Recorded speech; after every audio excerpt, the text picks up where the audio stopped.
Karl Newman is the president of the Northwest Insurance Council. The Northwest Insurance Council is a nonprofit public education and media relations trade association funded by member insurance companies and other insurance organizations. Karl is here today to talk about what consumers should know about wind damage. And this year, Karl, we've had a few windstorms, most recently in December. What should consumers really know about their policies when it comes to wind?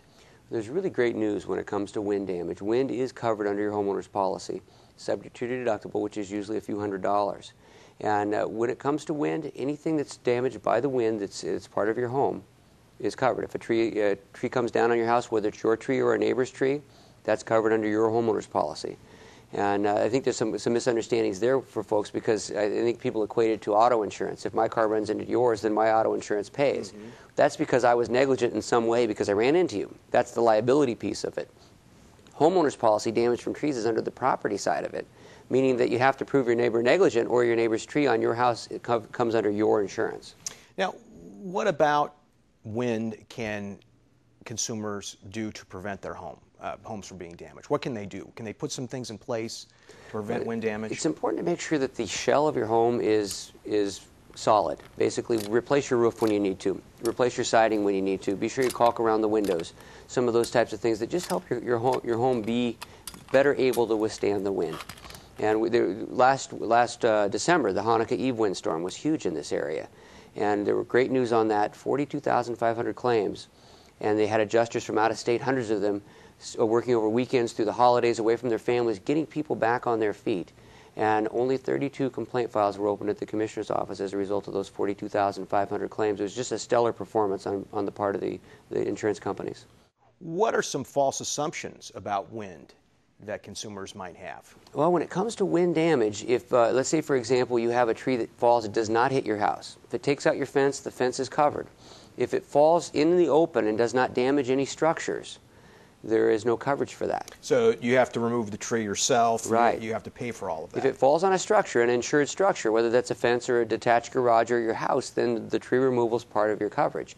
You're not insuring the land, you're only insuring the buildings on the land, if that makes sense, and any liability related to something happening on the land. But the trees, the grass, the dirt, that's nature, and the policy covers only damage to your home and to your actual structures. What is some advice you have for consumers about reading their policies? Do we really spend enough time going over them, the average consumer?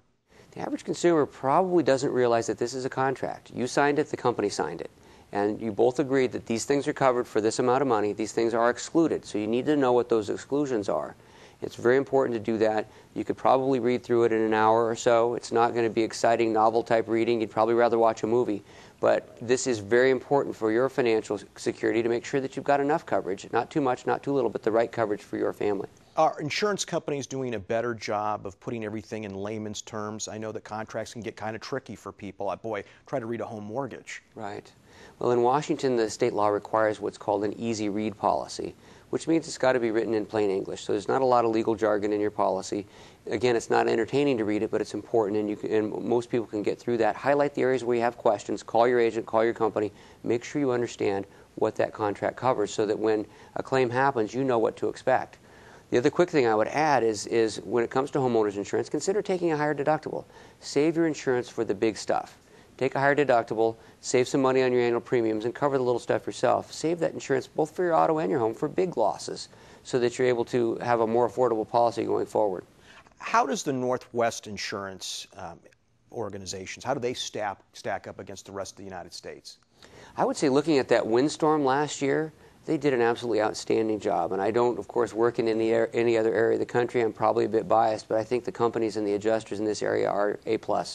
Now, are there more resources here in Washington State than other areas of the country for dealing with problems, consumer problems, questions that might arise?